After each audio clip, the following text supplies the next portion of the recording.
On this episode of Carnage, we're giving the Trolvo a beefy rear end. Beefy!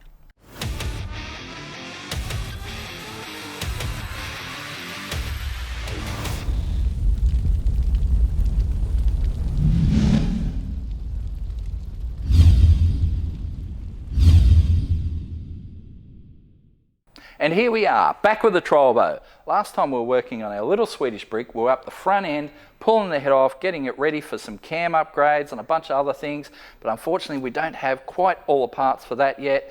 So we've decided to move down the back end, upgrade the diff, and it sorely needs it, because when we took this thing out to Heathcote Raceway last time, it ran 1095 at 125 mile an hour, but it also snapped an axle. Thankfully, we were able to locate an axle in the secret garden of parts, but that axle has to go back home. So it's time to upgrade, and we've overnighted some parts from Sweden. Here it is. So this has all come from GZ Racing in Sweden. Those guys do barra conversions on Volvos over there and that sort of thing. They are pretty switched on. They make some pretty cool gear. So I talked to them about what they do with Volvos and higher horsepower applications. And so they go the 30 spline axles rather than the factory 27 spline. So 30 spline axles, Torsen sort of worm drive, limited slip, very strong unit, very good. Much better than our Aussie locker, but the Aussie locker has delivered for us. It's worked pretty well, but it's very agricultural. So that's a major upgrade over the Aussie locker. We've got new disc brakes, new bearings, everything's there. And my original plan was to put all this stuff in myself here in the workshop, but you know, when you're dealing with differentials and you know, gear lapping and clearances and you know, all that sort of stuff, like I got lucky, I guess, with the Aussie locker conversion. It all worked out pretty well, but with this stuff, it's worth a lot of money. So I figure we're going to pull the whole housing out of this diff, hand it off to Luke at Mobile Diff Repairs, who you may remember from our MX5 episode. And we're going to get Luke to recondition the diff using the parts that we supply him. So let's get the car up, we'll get Kian in here as well, and we're going to rip this diff out in record time.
So, moment of truth, let's see. Oh, they may not want this back. So if you remember when we snapped an axle, it was this side, and we put an axle back in that had clean, straight splines. Well, they're no longer clean and straight. I think we may have to buy them another axle. It's not so straight.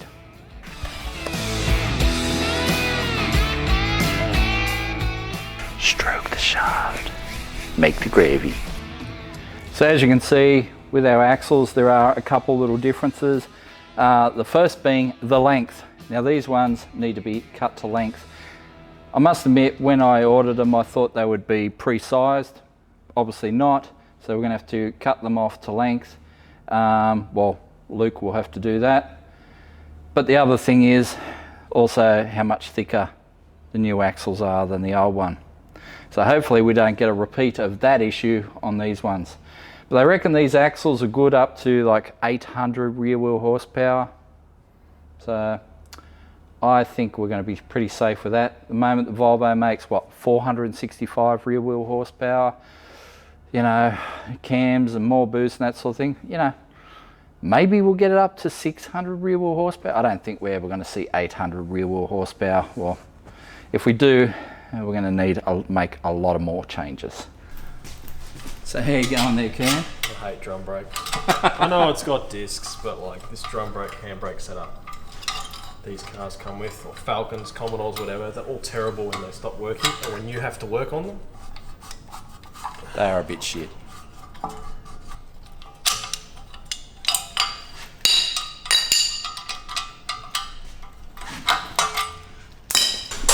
Pull out this side, which we've never had out since we started racing this. Got off to a good start. Like this. Potentially, unless we use the disc brake.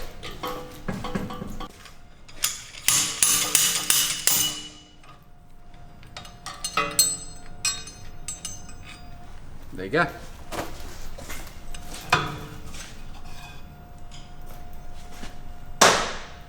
I mean, if that was a standard car, you'd go, whoa! But for us, that's pretty good. So obviously passenger side must be a weaker axle. Like it's twisted, but it's not fully cracked. It's not fully on Biff, just a little bit on the weekend. It's not good, but it's not the worst we've seen. Yeah, it's nowhere near as bad as the other side. And the other side's done too, so it's not bad.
How's this for your motor racing thoughts on a gas shock?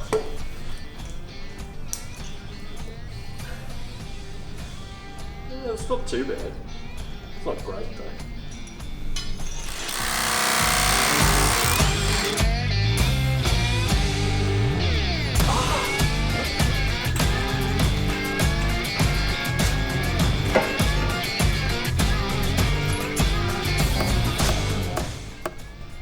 What Carnage job would be complete without the shifter?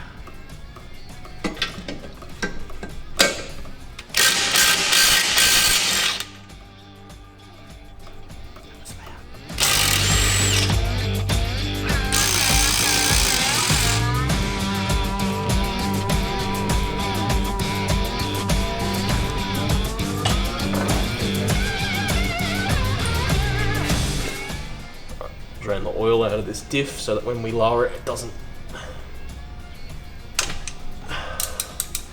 empty itself on our chests because it's got no axles in it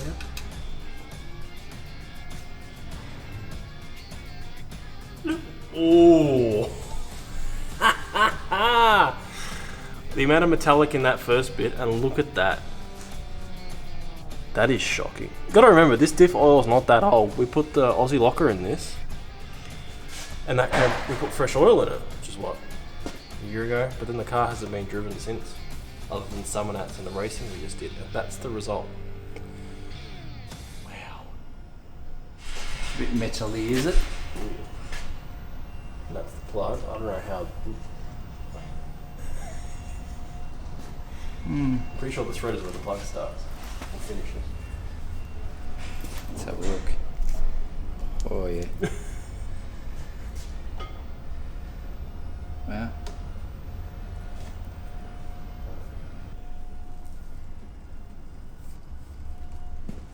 Gloop, gloop, gloop.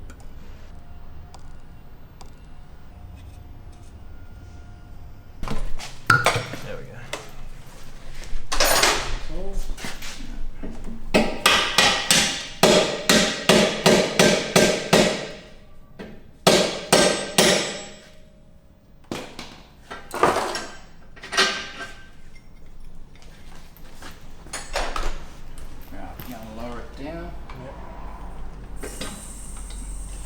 Whoop. Okay.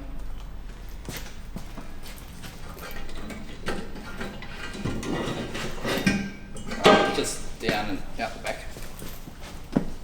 There we go. It's light with no axles. It is relatively light.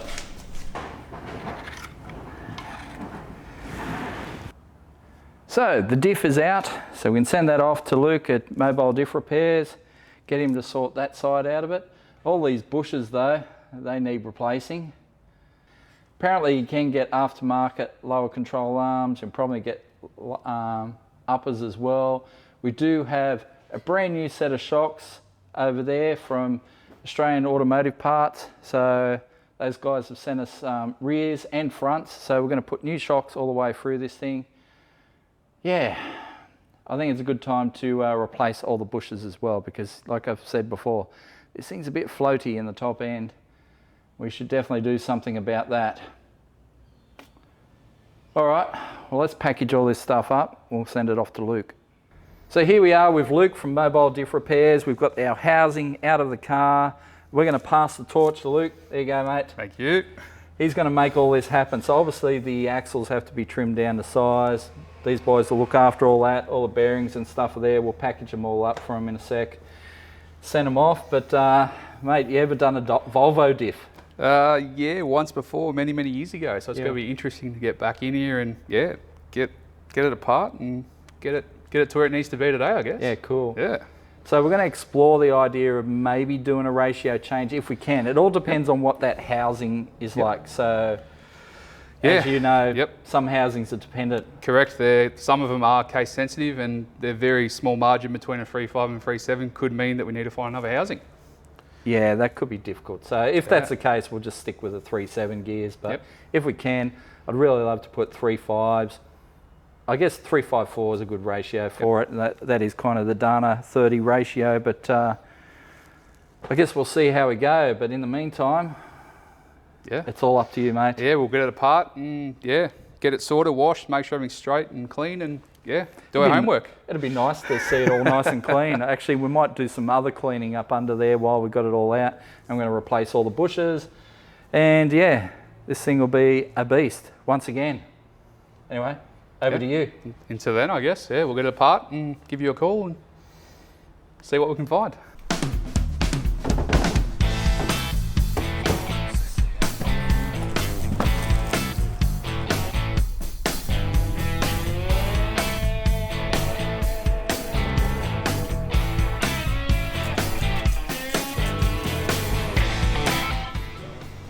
So while the guys at MDR have got the diff, we figure it is as good as time as any to be replacing some of our bushes. We've got some polyurethane bushes here. We bought a whole box full of various things for the rear end. So I'm going to start pulling out some trailing arms. We'll start with the lowers first. The uppers I'm a little bit worried about, and I'll tell you why. So if you look here on the upper bush, the actual end of the trailing arm is not round, and I'm pretty sure it's supposed to be round. It's very much egg-shaped, and I don't think it's supposed to be. So I got a feeling that we're putting enough power into this thing to actually bend them out of shape, which is concerning. There are all sorts of upgrades available from various sources overseas. They're going to take a while to get here though, so we'll look at those options, but in the meantime we're going to have to find ourselves a replacement set of arms to put some new bushes in. and then we can order some stuff from overseas. But they do some very fancy stuff. I've seen beautiful billet upper arms. I've seen more traditional, just adjustable upper arms and that sort of thing. And to be honest, we could even probably get some made up here locally in Australia, but there are some very nice products available. On the lower side of thing, yes, there are some aftermarket lowers also available from various sources, but again, overseas stuff. What I might do in the meantime is actually box these in a bit, so maybe weld some plates in underneath here to connect these two halves of the lower control arm, because they are very separate, and I feel there's a lot of room for movement and distortion there, and we need these things to be as solid as they can with the amount of power that we're putting into this thing. And it's only going to get worse as we put more and more into it. Anyway, let's whip these out and see what we're looking at. God damn it. Got me.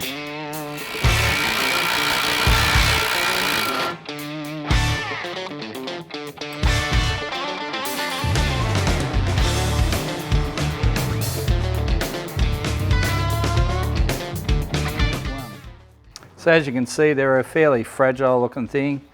I don't know.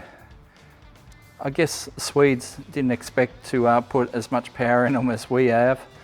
But yeah, the front bush actually doesn't look too bad. But we'll press them out, replace them. But yeah, I think it definitely needs some plating across this open area just to make that a little bit more solid.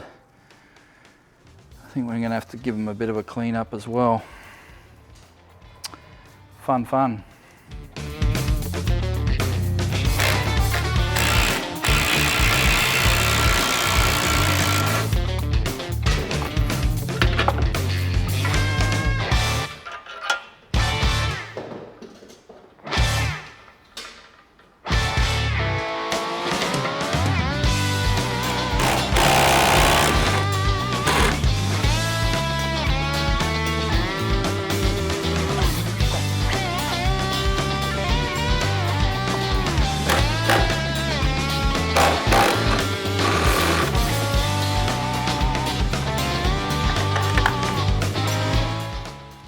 So thankfully, it's not rusty under there. It's very dusty, but not rusty. I don't know how you get these out of a car that spends its life in snow and salt and all that sort of stuff, but yeah, small mercies. So I figure while we've got these things out, we might as well give them a clean up in the bead blaster here. It's what it's good for. I like to use gloves inside the gloves, otherwise your hands end up all very sweaty, and you certainly don't want to be the next guy with the sweaty hands. So earmuffs, because it's loud.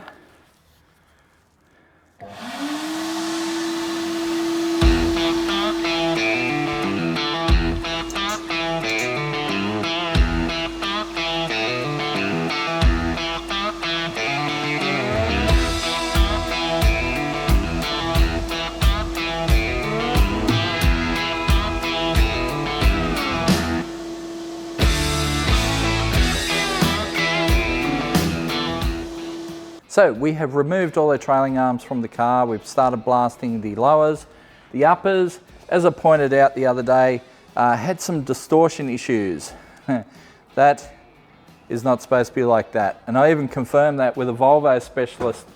I said, are they supposed to be round? And they went, yes, they are. So we have bought another pair of arms that are in much better condition.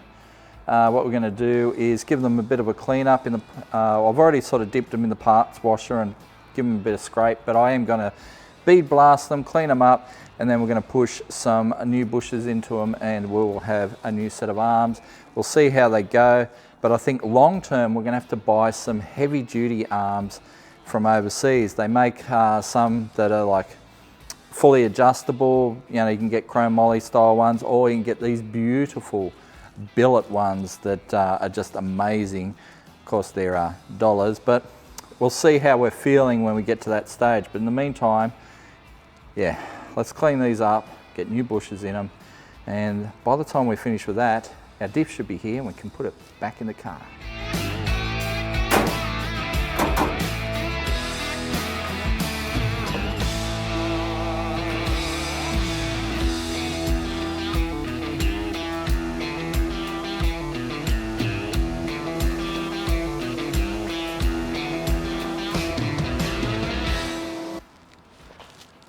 All right, let's see how we went.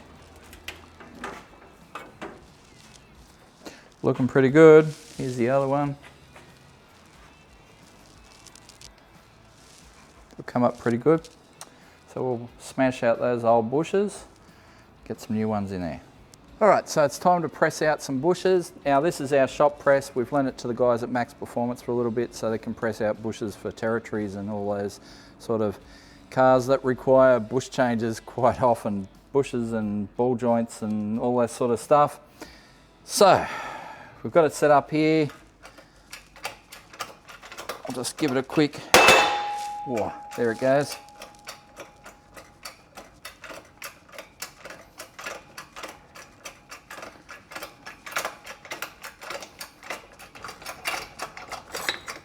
And away she goes. Easy as that. One bush completely pushed out. All right, other end. Okay. That, got that.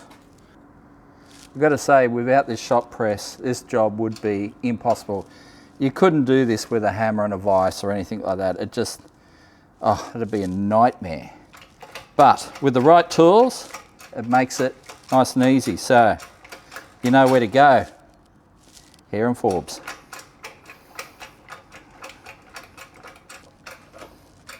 All right, wait for the pop. Everything jumps. I jump. There she goes. All right, that, and another bush bites the dust. All right, we'll give these a bit of a clean up inside and then grease them up. Push in our new bushes. So instructions are pretty simple. It just says grease inside a bush housing, that bit. Grease the bush itself and then press bush into housing.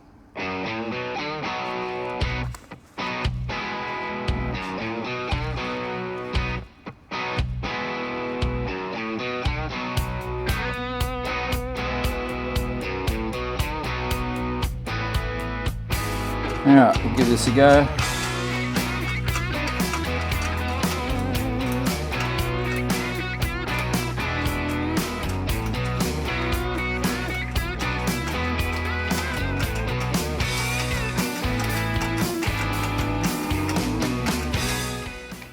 There we go, it's kind of just, there we go, pop, done. Lots of grease there. Use a bit of that on the inside. So we'll just grease up our pin, bit of lube.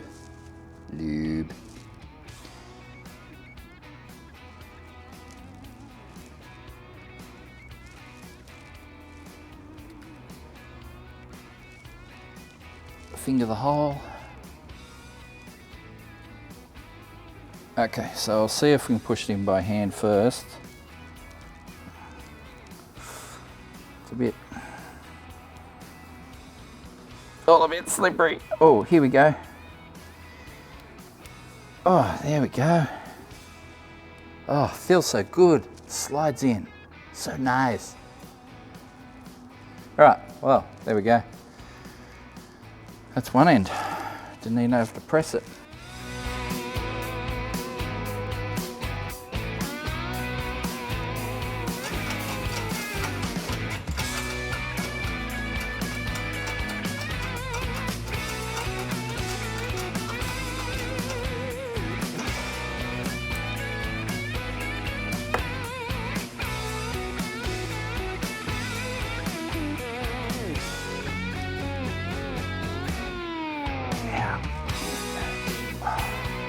There we go.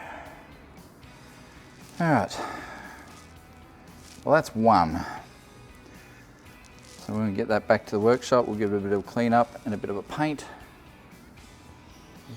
some may have said, why didn't you paint it when the bushes weren't in there? It's because we'd scratch all the paint off it anyway.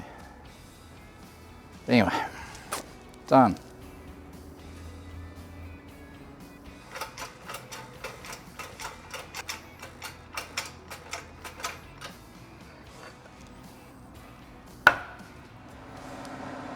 There we go. And there we have it. Much success. All right, take them back. I'll give them a bit of a clean up. We'll paint them, get them ready to put in the car. So since that last bit of video, we got thrown into lockdown. So a bit of time has passed, unfortunately. But Kian has managed to wax some paint on these trailing arms. So they're looking awesome. They're ready to go in the car. I haven't had a chance to do the lowers. I was going to weld those plates on those lowers. They're still sitting up the back of the workshop, all bead blasted, ready to paint, but we need to do some welding on them before we do that. And the welder's back at my place because I was working on the wagon. So we have some important news down here though. That is, the diff is here. The guys at Mobile Diff Repairs have returned our diff. It has 3 4 5 gears in it now rather than the 3 7s that were in there before. It used to have 3 7 3s. It now has 3 4 5s. So it'll be better for our top end. We'll be able to get more top end out of it. We're in the midst of putting the bush cones and stuff in it so we can put new bushes in it. Unfortunately though, we're out of time at the moment because we've just committed to doing my dad's ute for Mopar Sunday, and obviously you're going to see this video after we've already done several of the dad's ute videos. So I'm sorry if everything's a little bit jumbled around. We're not going to have time to put this in this episode, but you're going to see it all on future episodes of Carnage. Stick with us and you're going to see the Trolvo be awesome once again. We'll catch you next time.